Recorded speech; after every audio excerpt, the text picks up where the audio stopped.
Salam alaikum wa rahmatullah wa barakatuh. Dans ce petit extrait très très rapide, une toute petite vidéo pour vous expliquer des choses simples et très efficaces. Si vous faites la ruqya que vous n'avez pas de résultat, si vous savez que vous êtes en présence, vous avez le toucher du diable, il y a une possession, vous avez une possession partielle ou une possession totale, vous avez du sihr et que vous ne guérissez pas, la première chose à regarder, c'est est-ce que dans votre pratique, vous faites des choses qui peuvent porter du shirk, sans vous en rendre compte, ou dans lequel il y a une sorcellerie que vous êtes en train de prononcer des mantras sans même vous en rendre compte, et que vous n'êtes pas en train de perpétrer quelque chose qu'on vous a donné, qu'on vous a légué, et qui en fait vous porte préjudice et qui soutient la possession. Il y a des gens qui entretiennent leur propre sihr sans le savoir, comme ça le sorcier il est tranquille. Et les gens se font avoir ainsi. Si c'est votre cas, si votre mal occulte perdure depuis très longtemps et que vous n'arrivez pas à vous en défaire et que vous ne savez pas pourquoi, la première chose à faire, c'est d'arrêter ce que vous faites et de revenir à la base, les fondements qu'Allah nous a enseignés. Le Coran, les versets donc coraniques et la Sunna.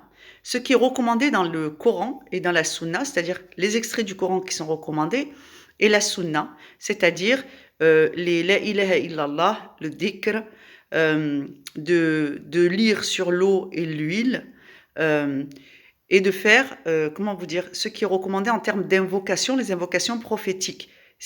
Vous vous contentez de lire le Coran, Surat al-Baqarah, Surat al-Kaf, lire et méditer le Coran, revenir à l'étude de votre religion directement à la source, c'est-à-dire les hadiths sur comment on fait pour coraniser, comment on fait le dhikr et les protections, et vous revenez à la lecture du Coran et vous arrêtez tout le reste. Pour la salat, vous revenez à l'essentiel. Vous remettez à faire les unités de prière avec Al-Fatiha et l'Ikhlas. Vous faites le plus simple, 2 unités Fatiha, Ikhlas, les 2 unités qui suivent, Fatiha, Fatiha, et vous faites vos inclinaisons, vos prosternations, vos wudu. Si c'est compliqué, vous faites qu'une fois, et si c'est aisé pour vous, vous faites les 3 wudu. Et vous faites ça, et c'est tout. C'est-à-dire que tout ce que vous faisiez avant, des choses compliquées, vous arrêtez, vous le faites plus. Parce que soit vous êtes dans un excès d'un côté, soit vous êtes dans un laxisme de l'autre. Allah vous a recommandé l'équilibre. Donc vous remettez cette règle au cœur de votre pratique et vous revenez à des choses qu'Allah a légiférées, c'est-à-dire le Coran et la Sunna. Vous vous faites un programme qui correspond à ce qui a été enseigné. Parce que ça veut dire que vous donnez foi au Coran, vous donnez foi à la Sunna et vous tentez de mettre en œuvre un nouveau commandement que vous n'aviez pas utilisé jusqu'à présent, c'est l'équilibre dans votre pratique. Ensuite, quand vous faites des rêves la nuit, que Allah vous réveille, levez-vous et faites un wudu rapide et 2 unités de salat. Si vous pouvez en faire 2 de plus, vous faites 2 de plus. À chaque fois que vous vous réveillez dans la nuit, ça veut dire que Allah vous appelle au combat et la prière est votre outil de travail.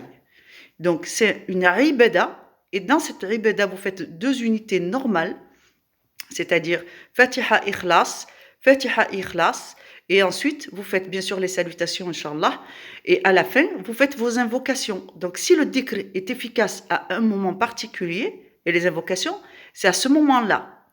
Donc, si vous avez plus sommeil, vous lisez Surat al-Fatiha, et si vous avez toujours sommeil, Inch'Allah, vous retournez vous coucher avec les ablutions qu'Allah vous facilite. Faites ce programme pendant quelques temps, revenez donc à ce qu'Allah a enseigné.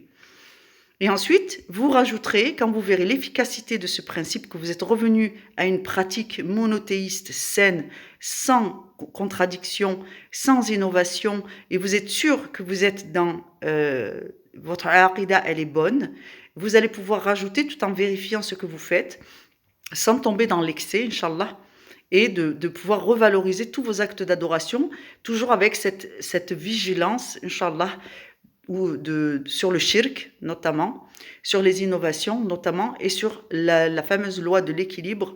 Tout ce que vous faites dans votre vie, Allah a une part sur tout ce que vous faites.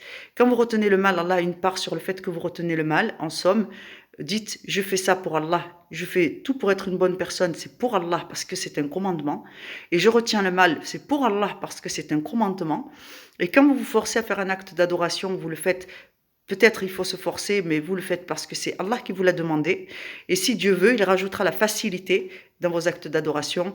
Qu'Allah nous facilite, Inch'Allah. Assalamu alaikum et je vous mets un petit commentaire en dessous, je vous explique des choses. Inch'Allah, si Dieu veut, prenez quelques minutes pour le lire. Barakallahu fikum. Salam alaikum.